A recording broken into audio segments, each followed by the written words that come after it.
નમસ્કાર, સ્વાગત છે આપનું લોકમંચમાં. અને લોકમંચમાં આજે વાત કરવી છે સાબર ડેરીની, કારણ કે છેલ્લા 2-3 દિવસથી સાબર ડેરી સમરાંગણમાં ક્યાંક ફેરવાઈ ગઈ છે અને સાબર ડેરી સામે પશુપાલકોમાં રોષ જોવા મળી રહ્યો છે. અને આ રોષ એટલા માટે છે કે ભાવફેરને લઈને પશુપાલકોમાં રોષ છે અને પશુપાલકોનું કહેવું છે કે ગત વર્ષની સરખામણીએ ચાલુ સાલે ભાવફેર ઓછો ચૂકવાયો છે અને એને લઈને અમને અસંતોષ છે. વાહનો ભરેલા કેનમાંથી દૂધ રસ્તા પર ઢોળી પશુપાલકો વિરોધ જતાવી રહ્યા છે.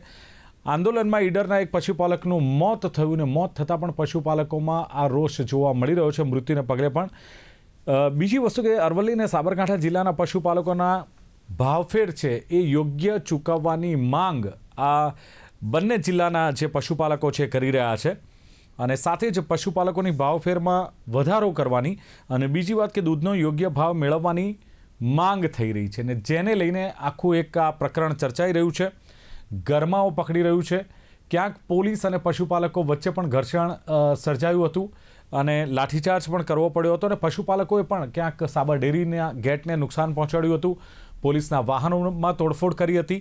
આ મામલો આટલી હદ સુધી ત્યારે ગયો અને આખરે ઈડરમાં પશુપાલકો અને સાબર ડેરીના ચેરમેન વચ્ચે બેઠક યોજાઈ એ સમાચાર પ્રાપ્ત થયા અને સાબર ડેરી દ્વારા દૂધનો ભાવફેર 990 પ્રમાણે કરી આપવાનો એક નિર્ણય લેવામાં આવ્યો છે, આવી માહિતી મળી રહી છે. ત્યારે ગત વર્ષ જેટલો ભાવફેર આપવાની જાહેરાત કરવામાં આવીને છતાં પણ પશુપાલકોનો વિરોધ યથાવત છે. કોકડું ગૂંચવાતું જાય છે. પશુપાલકો દ્વારા દૂધ મંડળીઓમાં દૂધ નથી ભરાવાયું એને લઈને પણ વિરોધ કરવામાં આવી રહ્યો છે.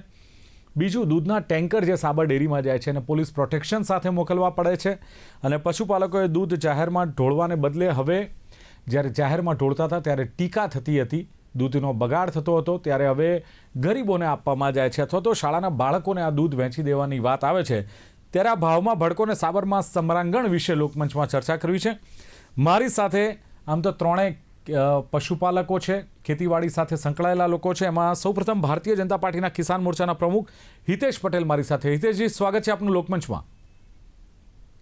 સાથે જ કોંગ્રેસના જિલ્લા પ્રમુખ, સાબરકાંઠાના જિલ્લા પ્રમુખ રામભાઈ સોલંકી છે. રામભાઈ, આપનું પણ સ્વાગત છે.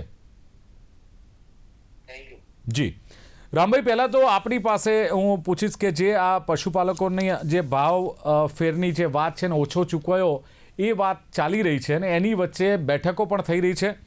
ખાસ તો સાબર ડેરી દ્વારા જે દૂધનો ભાવફેર કરવામાં આવ્યો એમાં જે પશુપાલકો અને સાબર ડેરીના ચેરમેન વચ્ચે પણ બેઠક યોજાઈ. ભાવ વધારો જે છે એ કરી આપવાની પણ વાત કરવામાં આવી છે, ભાવફેર કરી આપવાની વાત આવી છે, છતાં મામલો ક્યાં ગૂંચવાયો છે? રામભાઈ સાહેબ, સૌપ્રથમ તો આપને એ વાત કરું કે આ સાબરકાંઠા અને અરવલ્લી જિલ્લાના પશુપાલકોની જીવાદોરી સમાન આ સાબર ડેરી છે અને આ સાબર ડેરીની અંદર તમામ ધર્મ, કોમ, જાતિના લોકો આમાં દૂધ ભરાવે છે અને એમાં કોઈ રાજકીય પાર્ટીના કોઈ માણસો, કોઈ પશુપાલકો, બધી જ રાજકીય પાર્ટીના લોકો આમાં દૂધ ભરાવે છે. હું પોતે પણ એક જિલ્લા કોંગ્રેસ પ્રમુખ તરીકે નહીં પણ એક પશુપાલક તરીકે વાત કરું તો હું પણ મારી ગામ દોત્રોલી દૂધ ઉત્પાદક સહકારી મંડળી વડાલી તાલુકાની તેઓનો એક સામાન્ય ખેડૂત પરિવારનો દીકરો છું અને હું પણ એક તબેલો ધરાવતો હતો, પણ મારા દીકરા અને દીકરીઓને ભણાવવા માટે હું ઈડર આવ્યો એટલે અત્યારે એટલા બધા ઢોર નથી પણ 1-2 ઢોર રાખીને પણ આજે પણ પશુપાલનનો વ્યવસાય સાથે અમારા બધું ફેમિલી જોડાયેલું છે. બરાબર. રહી વાત, આપને વાત કરી કે સાહેબ દર વખતે સાબર ડેરી 30-6 પશુ આ પાલકોને જે ભાવફેર એટલે શું એ આપને ખબર નહીં હોય. દર વખતે ડેરી જે રોજે રોજનું ગ્રાહક પાસેથી દૂધ લે છે પશુપાલક પાસેથી, એમાં રોજે રોજમાં જે રકમ ઓછી, દાખલા કે 25 રૂપિયા લેવાનું હોય, 24 રૂપિયા લીધું હોય, 23 રૂપિયા લીધું હોય, એ વર્ષનો આખો ભેગો કરી અને જે વધારો આપવામાં આવે એને ભાવ વધારો કહેવાય છે. અને એ ભાવ ફેર 30-6 આ લોકો ચૂકવી દેતા હોય છે. સામાન્ય સભા બોલાવીને 30-6 એટલા માટે કે કોઈને પાક ધિરાણ ભરવું હોય, કોઈને ખાતર લાવવાનું હોય, બિયારણ લાવવાનું હોય, કોઈ છોકરો ભણાવવાનું, આ તે બીજું ત્રીજું નાની મોટી જવાબદારીઓ જે પશુપાલકોની હોય એ પૂરી થતી હોય છે. દર વખતે 30-6 આ ભાવ વધારો ચૂકવાઈ જતો હોય છે. ગઈ વખતે પણ આ બાબતે થોડીક મડાગોટ થઈ હતી, પણ એમાં એવું કીધું હતું કે સાબર ડેરીની ચૂંટણી આવી એટલે આપણે ભાવ વધારો ચૂકવવામાં વિલંબ કર્યો અને એ વખતે પણ અમને આ લોકોએ 15% ઉપર કંઈક 15 પોઈન્ટ ઉપર કંઈક ટકા ચૂક્યો હતો. એ વખતે પણ પશુપાલકોમાં કચવાટ હતો. આ વખતે પણ આ લોકોએ 9% જેવો ભાવ વધારો ચૂકવ્યો એટલે અંશતઃ ભાવ વધારો ચૂકવવાની જ્યારે વાત થઈ અને તમને વાત કરું કે આ ભાવ વધારો ચૂકવવા માટે પણ પશુપાલકોએ આંદોલન કરવું પડ્યું અમે પોતે, હું કોઈ રાજકીય પાર્ટીની કે કોઈની ક્રેડિટ લેવાની વાત નથી કરતો, પણ સાબર ડેરીના એકમાત્ર કોંગ્રેસના માજી ધારાસભ્ય ડિરેક્ટર જસુભાઈ પટેલની આગેવાનીમાં અમે સાબરકાંઠા અને અરવલ્લી જિલ્લાના બંને પ્રમુખશ્રીઓ પશુપાલકો સાથે રેલી કાઢી. એ રેલી કાઢી ત્યારે તમે જોશો, એ રેલીમાં અમે મૌન રેલી કાઢી અને એમાં કોઈ રાજકીય ખેસ નહીં, પટ્ટો નહીં, કશું નહીં, કારણ કે પશુપાલકોની વાત કરવી હતી, આપણે રાજકારણ કરવું નહોતું. બરાબર. એટલે કલેક્ટરશ્રીએ સૂચના આપી અને કલેક્ટરશ્રીએ આદેશ કર્યો કે ભાઈ તમે આ ભાવ વધારો ચૂકવી આપો આ ખેડૂતોની અને પશુપાલકોની આ માગણી વ્યાજબી છે. એટલે નો ડાઉટ સાબર ડેરીના નિયામક મંડળે પછી આ ભાવ વધારો ચૂકવવાનું 9% વાત કરી. 9%થી ખેડૂત અને પશુપાલક વિફર્યા કે ભાઈ ગઈ વખતે પણ આવું કર્યું તું, આ લોકોએ આ વખતે પણ આવું કર્યું, તો આ ખરેખર પશુપાલકો માટે અન્યાય સ્વરૂપ છે કે ખૂન પસીનાની કમાઈથી મજૂરી કરીને સવારે વહેલા 4 વાગે ઉઠી અને બેન દીકરીઓ જ્યારે આપણે પોઢલા કહીએ છીએ, છાણ અને વાસીદું આ કરી અને ઢોરનું પાલન પોષણ કરી અને દૂધ કાઢતા હોય અને એમાંથી પોતાનું જીવન ધોરણ ચલાવતા હોય, એવા પશુપાલકો સાથે ક્રૂર મજાક થયું હોય એવું એમને લાગ્યું અને એમના આક્રોશના ભાગરૂપે એમને આ જે પશુપાલકોએ આક્રોશ વ્યક્ત કરવાનો રજૂઆત કરવા માટે આ લોકો ડેરી સમક્ષ પહોંચ્યા. આ ભાવ જે ફેર છે એની જે જાહેરાત કરવામાં આવી, એ વખતે પશુપાલકો સાથે કોઈ ચર્ચા કરી, એમને વિશ્વાસમાં લીધા હતા કે આવો કોઈ અંદાજો હતો કે કેમ? પશુપાલક ના સાહેબ, એમાં એવું થયું ને કે આ લોકોએ એવું કીધું કે ભાવ વધારો લેટ ચૂકવવા પાછળનું કારણ ઓડિટ નથી થયું એમ, બરોબર, અને સામાન્ય સભા થયા પછી તમને ચૂકવીશું. પણ હું જાણું છું ત્યાં સુધી મારા નોલેજ પ્રમાણે, કદાચ હું ખોટો પણ હોઈ શકું, પણ સહકાર ખાતાએ એવું કીધું કે ઓડિટના નાના કોઈ લેવા દેવા નથી, તમે સામાન્ય સભાના નાના કોઈ લેવા દેવા નથી, તમે ભાવ ફેર તો એ આખા વર્ષમાં ગ્રાહકે દૂધ ભરાયું છે એનો પોતાના વધારાના પૈસા જે છે એ એને લેવાના છે, બરોબર. એટલે એ ચૂકવવા માટે આ લોકો રાહ જોતા હતા. એમને 9% ચૂકવું એટલે આક્રોશિત થયા. પશુપાલકો રજૂઆત કરવા માટે પહોંચ્યા તો સાહેબ ગેટ ઉપર બંધ ગેટની અંદર આગળ બાઉન્સરો મૂકી દેવામાં આવ્યા. બાઉન્સરો મૂકી દીધા પછી પશુપાલકોને સાંભળવા માટે નિયામક મંડળના કોઈ પણ ડિરેક્ટર શ્રી કે કોઈ પણ એમડી કે કોઈ બી હાજર રહ્યા નહીં. એટલે પશુપાલકોમાં અંદરથી એવો આક્રોશ થયો કે ખરેખર આપણી ડેરીના માલિક આપણે અને આપણને સાંભળવા માટે કોઈ તૈયાર ના હોય, આ વસ્તુ બરોબર ન કહેવાય. પણ છતાં પણ હું કહું છું કે પશુપાલકો હોય કે કોઈ પણ હોય, કાયદો કોઈની હાથમાં લેવા માટેની મંજૂરી આપણે આપી ન શકીએ. એટલે તમે માનો છો કે પશુપાલકોએ જે કાયદો હાથમાં લીધો, જે તોડફોડ? ના સાહેબ, એમાં એવું થયું ને કે પશુપાલકોના સામે પોલીસે જે એક્શન કર્યું એ એક્શનના રિએક્શનના ભાગ રૂપે જ પશુપાલકોમાં આક્રોશ પેદા થયો. પશુપાલકોનો આગ્રહ હતો કે અમારા નિયામક મંડળને મળવું છે. પોલીસના સાથેની એમની જે વિનંતી ચર્ચા ચાલતી હતી તો પોલીસે મધ્યસ્થી બની અને કંઈક વ્યવસ્થા કરવાની જરૂર હતી. પણ સ્વાભાવિકપણે અંદરથી આક્રોશિત થયેલો પશુપાલક એને વ્યક્ત કરવા માટેની વ્યથા વ્યક્ત કરવા માટેની જે પરિસ્થિતિનું નિર્માણ થયું એમાં પોલીસે પણ શું કર્યું? ટીયર ગેસના સેલ છોડ્યા અને ટીયર ગેસના સેલ છોડવાથી અમારા વિરોધ કરી શક્યા હોત, મૌન ધરણા કર્યા હોત, શાંતિપૂર્વક વિરોધ કરી શક્યા હોત, પણ એક આક્રોશ અને જે તોફાન મચાવ્યું, ટીયર ગેસના સેલ છોડવા પડ્યા, એ હદે જ્યારે પશુપાલકો ગયા ત્યારે પોલીસ તો એક્શનમાં આવી, પોલીસની ગાડીઓમાં તોડફોડ કરી, સાબર ડેરીને નુકસાન પહોંચાડ્યું, એના ગેટને ને એને. એટલે આ હદે કદાચ પશુપાલકો ગયા ત્યાર એમાં એવું છે ને કે દરેક પ્રકારના આંદોલનોમાં દરેક પ્રકારના માણસો હોય. સ્વાભાવિક છે કે મારો સ્વભાવ એગ્રેસિવ હોય ને આપનો સ્વભાવ શાંત હોય. પશુપાલક છે એ ગામડામાંથી આવનારો માણસ છે, એને પોતાને એમ થાય કે હું મારા પોતાના હકના પૈસા લેવા માટે અને મારી પોતાના સરખો હોય છે, પશુપાલકોની માલિકીની ડેરી છે, મને કોઈ સાંભળવા માટે તૈયાર નથી, મારા ઘરમાં મને કોઈ પ્રવેશ કરવા દેતું નથી. એટલે સ્વાભાવિક છે કે આક્રોશિત થઈ અને આક્રોશની વ્યક્ત કરવાની વ્યક્ત કરવાની પદ્ધતિ જુદી હોઈ શકે. હવે તો બેઠક થઈ ને રામભાઈ, હવે બેઠક આ પશુપાલકો બેઠક થઈ એટલે તમે એક વ્યક્તિ શહીદ થઈ ગયો, કેટલાય લોકોને તમે પૂરી ગાલ્યા જેલમાં ખોટા કેસ કરીને. એટલે તમે રજૂઆત કરવા ગયા એમને ખોટા કેસોમાં ફસાઈ દીધા. પેલા જે માનનીય ધારાસભ્ય શ્રી પોતે આહવાન કરતા હતા કે ભાઈ તમે આવજો, હું ત્યાં આવવાનો છું, સાબર ડેરી આપણે ભાવ વધારા માટે એમને આહવાન કર્યું, એ પોતે ત્યાં હાજર હતા. એમના અંદર એસપી અમે રૂબરૂ મળ્યા હતા, અંદર એફઆઈઆરમાં લખેલું છે કે ભાઈ માનનીય 100 ધારાસભ્ય શ્રી અપક્ષના આ ત્યાં હતા, એમને આક્રોશિત કર્યું ટોળું, અને ટોળું આક્રોશિત થયા પછી આવી પ્રવૃત્તિનું નિર્માણ થયું છે એવું એફઆઈઆરમાં માનનીય શ્રી સરકાર તરફથી એસપીએ કીધું અમને, છતાં એમના આરોપી ન બનાયા. અને એકમાત્ર કોંગ્રેસના સાબર ડેરીના ડિરેક્ટર એમને તમે જસુભાઈ ઓકે, પટેલ મુખ્ય આરોપી બનાવો, 307 ના આરોપી બનાવો, આ ક્યાંનો ન્યાય? હિતેશભાઈ, પશુપાલકોમાં ભાવફેરને લઈને જે રોષ જોવા મળ્યો અને ભાવફેર ઓછો ચૂકવાયો છે, એની પાછળનું કારણ શું લાગી રહ્યું છે તમને? અને બીજું કે પશુપાલકોને આ અંગે વિશ્વાસમાં લીધા હતા કે એકદમ જ જાહેરાત કરીને પશુપાલકોનો રોષ સાબર ડેરી કે પોલીસ બની કે આ આખો મામલો ચગ્યો આને લઈને? હિતેશભાઈ. વર્ષોથી સાબર ડેરીમાં ખૂબ સારી રીતે આખું એક વાતાવરણ હતું.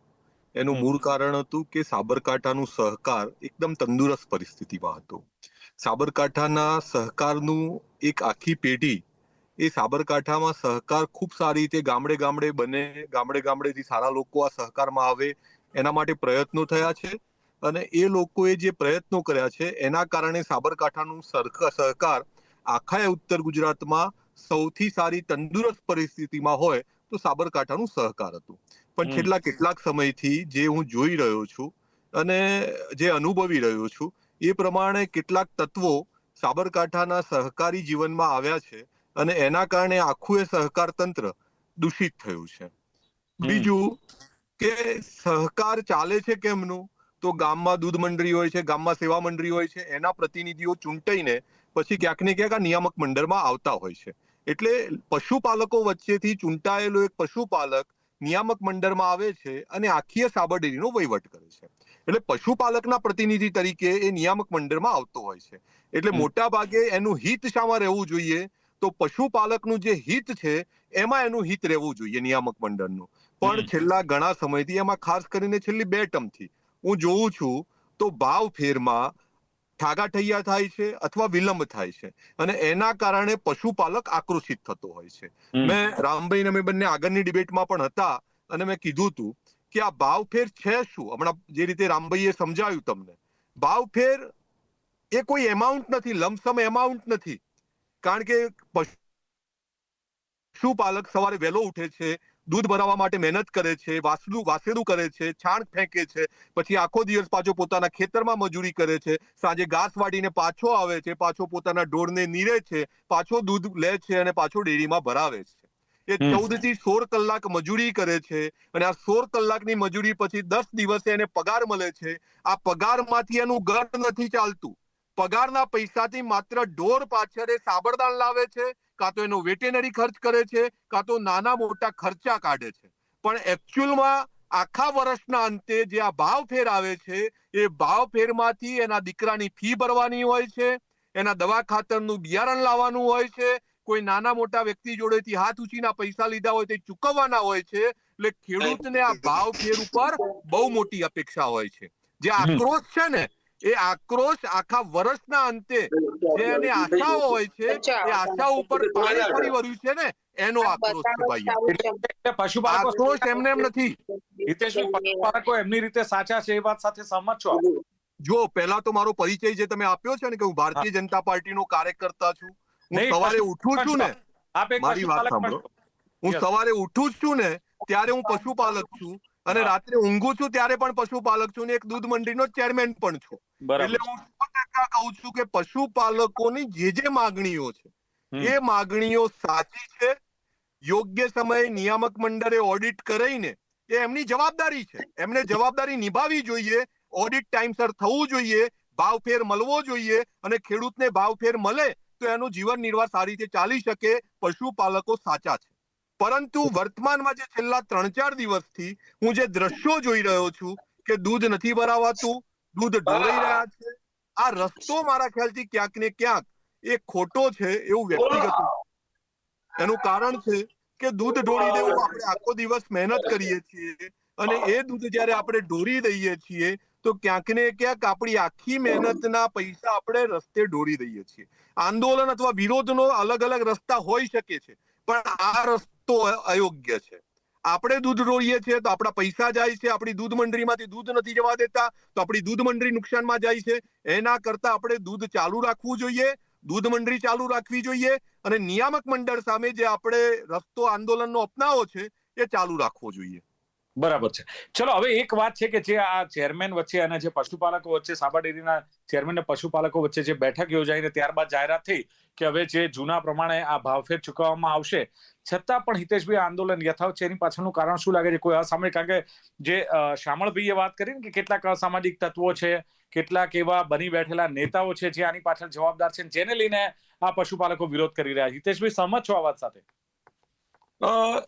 ગઈકાલે મેં સ્ટેટમેન્ટ એમનું સાંભળ્યું હતું, આજનું સ્ટેટમેન્ટ મેં નથી સાંભળ્યું. આજે ગઈકાલે ઈડર બાજુથી વાઇસ ચેરમેને એક સ્ટેટમેન્ટ આપ્યું હતું કે ગઈ વખતે અમે જે 990 કિલો ફેટે જે ભાવ વધારો ચૂક્યો હતો, હા. આ વખતે પણ અમે 960 પાર્ટલી જે આપ્યો છે હમણાં, એ અમે આપી દીધો છે અને ઉપરનો જે ડિફરન્ટ છે અમે ટૂંક સમયમાં આપી દઈશું. એ પ્રકારની એમને હૈયાદારણા આપી હતી. પશુપાલકોનો વિરોધ કેમ, હિતેશભાઈ? શું કારણ હવે આનું? કારણ આપણે બધાએ આત્મમંથન કરવું જોઈએ. હું માનું છું ત્યાં સુધી નિયામક મંડળ વિશ્વાસ ગુમાવી ચૂક્યું છે. પશુપાલકો નિયામક મંડળ ઉપર વિશ્વાસ હોવો જોઈએ, એ વિશ્વાસ હવે રહ્યો નથી. એના કારણથી ક્યાંક ને ક્યાંક પશુપાલકો ચેરમેન શ્રીના સ્ટેટમેન્ટ ઉપર ભરોસો નથી કરતા. રામભાઈ, કેમ ભરોસો નથી? બેઠક થઈ છે, ભાવફેર ચૂકવવાની વાત આવે છે, 990 ના ભાવફેરની વાત આવે છે, અને છતાં પણ હજુ યોગ્ય ભાવ મળવાની આશા અને આ આંદોલન ચાલુ છે. એની પાછળ શામળ પટેલે કહ્યું છે કે પશુપાલકો નથી, આ રાજકીય નેતાઓ છે, અસામાજિક તત્વો છે કે જે આંદોલન કરી રહ્યા છે. હવે જો સાહેબ, હવે આપને હું કહું કે હું માનીય શામળભાઈ અસામાજિક તત્વો કહેતા હોય તો એમને મુબારક. પશુપાલક અત્યારે આંદોલન કરી રહ્યો છે. હિતેશભાઈએ મારા કરતા ખૂબ સારી અને બેસ્ટ વાત કરી. અને તંદુરસ્ત લોકશાહીની આ જ નિશાની છે કે સત્તાધારી પક્ષના લોકો જ્યારે પોતે સમજતા થાય કે આ વસ્તુ સાચી છે અને આ મુદ્દો સાચો છે, અને સવાલ એ છે કે આંદોલન સમેટાવતા કેમ નથી રામભાઈ? કેમ આંદોલન સમેટાવવાનું ના પાછળનું કારણ બીજા બધા છે સાહેબ. કોઈ અસામાજિક તત્વો નથી. કેટલા 60 થી 70 માણસોને જેલમાં મૂકેલા છે. ખોટો કેસ થયેલો છે પશુપાલકો ઉપર. એમના કેસોનું શું? પછી આ જે અત્યારે હાલ જે વાત કરી કે 9% ભાવ ચૂકવ્યો છે, ભાવ વધારો, અને બીજો ભાવ વધારો ચૂકવવાની એમને જાહેરાત કરી 15% સુધીની. આજે પશુપાલકના મનમાં એમ થયું છે કે અમને તો 15% પણ પોસાતા નથી, અને આજે 15%ની તમે જાહેરાત કરી દીધી તો એનો મતલબ એ થયો કે તમે આંદોલન કરાઈ, આટલું બધું કરાય, પછી તમે 15%ની જાહેરાત કરી તો એનો મતલબ એ કે તમે 15% આપી શકતા હતા પહેલા પણ. રામભાઈ, પશુપાલકોની આડમાં ક્યાંક એવું તો નથી થતું કે રાજનીતિ થઈ રહી છે અને પશુપાલકો આનો ભોગ બની રહ્યા છે? જો સાહેબ, હું આપને કહું કે સહકાર ખાતું એ રાજકારણથી પર હોવું જોઈએ, હું પોતે માનું છું. બીજી વાત પણ છે કે નથી એ તમે જોઈ શકો છો કે માનનીય બધા જ જે શામળભાઈથી લઈને બધા મેન્ડેટ પર ચૂંટાયા છે. ભારતીય જનતા પાર્ટીના કમલમમાંથી મેન્ડેટ આવ્યા પછી ચૂંટાયેલા છે. એટલે એક વસ્તુ તો સ્વીકારી લો આપ કે ભાઈ પક્ષાપક્ષી છે, એ વસ્તુ સાચી છે. રામભાઈ, દૂધ રસ્તા પર ઢોળી દેવું, આ પશુપાલકો દ્વારા હુમલો કરવો, પોલીસ પર હુમલો કરવો, આ પશુપાલકો દ્વારા ડેરીને નુકસાન પહોંચાડવું, શું એ વખતે જે આગેવાનો કોઈ ડેરીને નુકસાન નથી પહોંચાડ્યું? કશું કોઈ ડેરીને નુકસાન નથી પહોંચાડ્યું સાહેબ. અને કોઈ હુમલો પણ કોઈના ઉપર કર્યો નથી. ખોટા પશુપાલકોને એ રીતે કોઈ પશુપાલક સ્વયં આકૃતિ થયો હતો ને એની સાથે પોલીસે જે બળ પ્રયોગ કર્યો એ બળ પ્રયોગનું રિએક્શન હતું. બાકી ક્યારે ત્યાં કોઈ આટલી બધી પોલીસને આટલા બધા બાઉન્સરો મૂકવાની શું જરૂર હતી? પશુપાલક એને ડેરીમાં રજૂઆત કરવા આવ્યો હતો, શાંતિથી રામધૂન બોલાવીને બધા બેઠા હતા.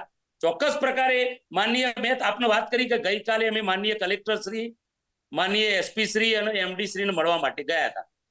અને જ્યારે મેં આપને વાત કરી કે ભાઈ અમારા એક અશોકભાઈ ચૌધરી મરી ગયા, મેં એસપી સાહેબને એવી રજૂઆત કરી કે સાહેબ આ જે એક્સપાયરી ડેટનો તમે જે ટીયર ગેસનો સેલ છોડ્યો હતો કે જે 2015 નો ટીયર ગેસનો સેલ હતો ને 18 એક્સપાયરી થઈ જતો, અને તમે કેવી રીતે 2025 એનો ઉપયોગ કરી શકો? ઓકે, આ તો બધું આવું જ ચાલે છે કે 2018 મેં કહું આની અંદર કેમિકલ આવે છે અને કેમિકલ થી આ માણસ પોઈઝનથી મરી ગયો તો. મારી વાત સાંભળો, એવું તો નથી કે આ પશુપાલકોને સંતોષ થઈ ગયો હોય, ભાવફેરનો મળી જવાનો હોય, પણ તમારા જેવા જે નેતાઓ છે જે રાજનીતિ કરી રહ્યા છે, કદાચ આંદોલનને મટવા નથી દેતા અથવા વધારે હવા આપી રહ્યા છે, આગ વધારે ઓકી રહ્યા છે, એવું નથી થઈ રહ્યું ક્યાંક? એ તમારા ધ્યાનમાં આવા કોઈ નેતાઓ હોય તો ખુલ્લા પાડો. બરાબર, ચલો. કોઈ નેતાઓ રાજકારણ કરતા હોય, પશુપાલન પર ક્યારેય રાજકારણ ના હોઈ શકે. મેં અગાઉ પણ કીધું દૂધ પર આવતા હોય છે. રામભાઈ, નકરું આંદોલન કરવું, અખત્યાર કરવું, તમને ખોટા કેસમાં ફસાઈ દેવા અને ખોટા કેસોની અંદર જે અંદર જેલમાં શું પશુપાલકો હિતેશભાઈ- એમને છોડાવવા માટે આંદોલન તો થશે જ. આ દેશમાં બીજો કયો રસ્તો તો આંદોલન સિવાયનો? હિતેશભાઈ, આનો કોઈ જવાબ ખરો ડેરીના સત્તાવાળાઓ પાસે કે જેમની ધરપકડ થઈ છે, જેમની પર કેસ થયા છે, એમનું શું? ચલો ભાવફેરની તો વાત કદાચ થઈ ગઈ, એના માટે શું? અને બીજું, આંદોલનને વેગ મળી રહ્યો છે, એની પાછળના તત્વો કોણ જવાબદાર? આ બેનો જવાબ શોર્ટમાં મને પ્લીઝ. હમણાં તમે એક અસામાજિક તત્વની વાત કરતા હતા, એ હા. કોનું સ્ટેટમેન્ટ છે મને ધ્યાનમાં નથી, પણ શામળભાઈનું. અસામાજિક તો તત્વ તમને ખબર હોવું પડી કે ના હોવું એ નક્કી મારા ખ્યાલથી પોલીસ નક્કી કરતી હોય છે ને કોર્ટ નક્કી કરતી હોય છે. એ કોઈ હા. વ્યક્તિ એવું કહી દે કે આ સામાજિક તો તત્વ છે, કેવી રીતે કહી શકાય કે એનો ભાઈ આ અધિકાર સામાજિક તત્વો છે? તમે કોઈને પ્રમાણપત્ર કેવી રીતે આપી શકો? એ વ્યક્તિનો અધિકાર નથી કોઈને અસામાજિક તત્વ કહેવાનું. બીજો સબ્જેક્ટ કે પશુપાલનના નામે જે લોકો રાજનીતિ કરે છે, એ લોકો ક્યારે ભગવાન એમને માફ નહીં કરે. કારણ કે આ પશુપાલન છે ને એક સેન્સિટિવ વ્યવસાય છે. કારણ કે જે રીતે જમીનો નાની થઈ રહી છે ખેતીની, તો મોટા ભાગના ખેડૂતોનું રોજે રોજનો ખર્ચ ક્યાંક ને ક્યાંક પશુપાલનથી નીકળતો હોય છે, અને એના નામે જ્યારે રાજનીતિ થાય છે, એના જીવન નિર્વાહમાં જ્યારે વિઘ્ન પહોંચાડે છે, તો એ લોકોને ભગવાન માફ નથી કરતો. બીજું કે પશુપાલકોએ જાતે નક્કી કરવું જોઈએ કે એમની આજુબાજુ જે લોકો ચાહે કોઈ પણ હોય, કોઈ પણ પાર્ટી સાથે જોડાયેલા હોય. આજે હું તમારી આગળ ડિબેટમાં કોઈ પાર્ટીના કાર્યકર્તા તરીકે નથી જોડાયો, એક પશુપાલક તરીકે જોડાયો છું. અને પશુપાલક તરીકે હું કહેવા માંગુ છું કે આપણી આજુબાજુ કોઈ રાજકીય પાર્ટીનો માણસ આપણને ઉશ્કેરતો હોય કે જે ગામમાં દૂધ ના ભરાવતો હોય, પોતાના ઘર આંગણે બોડી બેસે ના હોય, એ વ્યક્તિ જો આપણને એમ કહેતો હોય કે ભાવ ઓછા પડે છે, આ ઓછું પડે છે, તો આપણે સમજી જવાનું જરૂર છે કે આ તો આપણો વિષય છે ભાઈ. આપણી દૂધ મંડળી છે, આપણી સાબર ડેરી છે, આપણા નિયામક મંડળ સામે આપણે કેમ લડવું એ આપણને ખબર પડે છે. પણ જે દૂધ નથી ભરાવતો, જે સિટીમાં રહે છે, એ આપણને શીખવાડશે તો આપણે સમજી જવાનું જરૂર છે, સચેત થઈ જવાનું જરૂર છે કે આપણા નામે કોઈ રાજનીતિ કરી રહ્યું છે. તો એ વ્યક્તિથી ચિંતા થઈ જવાની જરૂર છે. એટલે હું દરેક પશુપાલકને કહું છું, હું રામભાઈને કે હિતેશભાઈને નથી કહેતો, પશુપાલકને કહું છું કે તમને કોઈ ઉશ્કેરે છે તો સચેત થઈ જાઓ. આપણો પ્રશ્ન આપણે જાતે ઉકલી શકીશું. આપણે પશુપાલકો છે, આપણી દૂધ મંડળી છે, આપણી સાબર ડેરી છે, આપણો વિષય છે ભાઈ, કોઈ પોલિટિકલ પાર્ટીનો વિષય નથી. એટલે આપણે લોકોએ આપણો પ્રશ્ન જાતે ઉકેલવાનો છે. કોઈ પોલિટિકલ પાર્ટીની જરૂર નથી. આપણે જાતે લડી લઈશું. બીજું, રામભાઈએ જે કીધું એ પ્રકારે મારી એક વાત છે, સરકારના પોલિટિક્સની અંદર કોઈ ચિહ્ન નથી ચાલતું. સરકારના પોલિટિક્સની અંદર કોઈ ચિહ્ન નથી ચાલતું. ભારતીય જનતા પાર્ટીએ કોઈ મેન્ડેટ ચિહ્ન સ્વરૂપે નથી આપ્યું. એ પોલિટિકલ પાર્ટીનો વિષય છે. કોઈ પાર્ટીના ચિહ્નના નામે અહીંયા ચૂંટણી લડતી નથી લડાતી. સાહેબ, આખા ગુજરાતની અંદર ભારતીય જનતા પાર્ટીના કમલમમાંથી આદેશ થયા પછી સામે પક્ષે ભારતીય જનતા પાર્ટીના લોકોએ ફોર્મ ખેંચી લીધો છે. અને આપ જાણો છો, જો કે મારે વધારે આપને ન કહેવું, પણ પાર્ટી પોલિટિક્સ તો એ વખતે ચાલુ થઈ. આજે જાગૃત થયા છો પશુપાલકોના નામે, તો પોલિટિકલ પાર્ટી તરીકે તમારે લડી લેવું હતું ને ભાઈ. કોણ? અમે પાર્ટી તરીકે લડીએ છીએ છેલ્લા 30 વર્ષથી. અમે કોંગ્રેસ પાર્ટીમાં છું હિતેશભાઈ. નહીં શું 6 મહિના પહેલા ચૂંટણી હતી, લડી લેવું જોઈએ. પોલિટિકલ પાર્ટી તરીકે વાત નથી કરતો, પણ હું એવું કહું છું કે પોલિટિકલ પાર્ટી તરીકે લડી લેવું જોઈએ. જો જે તે સમયે પોલિટિકલ પાર્ટી તરીકે અમારા એકમાત્ર ડિરેક્ટર ચૂંટાયા એ લડાયા હતા ને, જસુભાઈ પટેલ લડાયા છે ને કોંગ્રેસ પાર્ટીના ઉમેદવાર તરીકે. કોન્ફિડન્સ થી કહો છો તમારા છે એવું કોન્ફિડન્સ થી કહો છો? જસુભાઈ નથી કહેતા. કોંગ્રેસ પાર્ટીના ધારાસભ્ય છે, કોન્ફિડન્સ થી કહું છું ને કે કોંગ્રેસ પાર્ટીના ધારાસભ્ય હતા. એટલે કોંગ્રેસ પાર્ટીએ એમને ખુલ્લું શું છે? રામભાઈ, હિતેશભાઈ, આપણે કહીએ છીએ કે ભાઈ સહકારી માળખું પોલિટિકલ થી દૂર છે, પણ આપણને આના પરથી તો એન્ડમાં ખબર પડે છે કે ક્યાંક ને ક્યાંક એ ઓછાયો હોય છે, ક્યાંક ને ક્યાંક એ જોવા મળે. પછી દેખાય છે પણ આવી ગયા ને બધા આવી ગયા, એટલે બધા એમાં કોઈ બાદ નહીં. અત્યારે સત્તાધારી પક્ષનો વટ છે, એટલે સત્તાધારી પક્ષ વાળા ઈચ્છે એ પ્રમાણે કરે છે. રામભાઈ, બરોબર, એટલે એમાં કોઈ ઓછાયો નથી, એ વાતમાં કોઈ હું માનતો નથી. અને આભાર કે આપ બંને પશુપાલક તરીકે મારી સાથે જોડાયા. ભલે પોલિટિકલ પાર્ટી સાથે કોઈ પણ આપનો કનેક્શન હોય, પણ રામભાઈએ કહ્યું કે એક જીવાદોરી છે આ. અને બીજી વાત તેમણે કરી કે તમામ જાતિ જ્ઞાતિના લોકો દૂધ ભરાવતા હોય છે, પણ ગઈ વખતે પણ વિલંબ કરવામાં આવ્યો હતો. 9% જેટલો ભાવ વધારો હતો. પશુપાલકો વિફર્યા છે અને એમને અન્યાય થયો છે, એ વાત એમણે કરી છે. એમની ધરપકડ કરી છે, એની શું ભલે ભાવફેર તો મળી જશે, પણ એનું શું? હિતેશભાઈએ સરસ વાત કરી કે હું પણ એક પશુપાલક છું. હિતેશભાઈએ કહ્યું તેમ કે હું પણ એક પશુપાલક છું. ઉત્તર ગુજરાત વાતની એમણે વાત કરી કે ઉત્તર ગુજરાતના સમગ્ર આખા એક સહકારી ક્ષેત્રમાં એમણે કહ્યું કે એક તંદુરસ્ત વાતાવરણ સાબરકાંઠાનું સહકાર ક્ષેત્રનું રહ્યું છે. કેટલાક તત્વોને કારણે દૂષિત છે એમનું કહેવું. પશુપાલકોએ કોઈનો હાથો ન બનવું જોઈએ. એમણે કહ્યું કે 14 થી 16 કલાક પશુપાલકો મજૂરી કરે છે, 10 દિવસે પગાર મળે છે અને આખરે ભાવફેરથી તમામ મોટા ખર્ચા હિતેશભાઈનું કહેવું કે પાર પડે છે. એમની માંગણી સાચી છે, ભાવફેર મળવો જોઈએ, ઓડિટ થવું જોઈએ. પણ બીજી વાત હિતેશભાઈએ પણ કહ્યું કે જે દૂધ ઢોળી નાખવાની વાત છે એ રસ્તો ખોટો છે. અને હવે વાત એ છે કે સહકારી ક્ષેત્ર રાજકારણથી દૂર છે, પણ ક્યાંક એ અભડાયા વગર રહેતું નથી. એટલે પશુપાલકોએ ક્યાંક સમજવાની જરૂર છે. જો કોઈ રાજકીય પાર્ટીનો હાથો બનતા હો તો ન બનો. તમે તમારું ભલું કરવા માટે સીધા તમારા પ્રશ્નોની રજૂઆત કરો ને એનું સોલ્યુશન આવે છે તો આંદોલન ખતમ કરો. નહીં તો રાજકીય હાથો બન્યા તો પછી ભોગવવું પડશે. ચર્ચાનું સમાપન કરીએ છીએ. હિતેશ પટેલ, રામભાઈ સોલંકી બંને જોડાયા. ખૂબ ખૂબ આભાર. Thank you very much. તો દર્શક મિત્રો, લોકમંચ કાર્યક્રમમાં હતી ચર્ચા ભાવમાં ભડકો અને સાબર ડેરીમાં સમરાંગણ. ફરી મળીશું એક નવી ચર્ચા સાથે. આપ જોતા રહો ગુજરાત ન્યૂઝ. નમસ્કાર.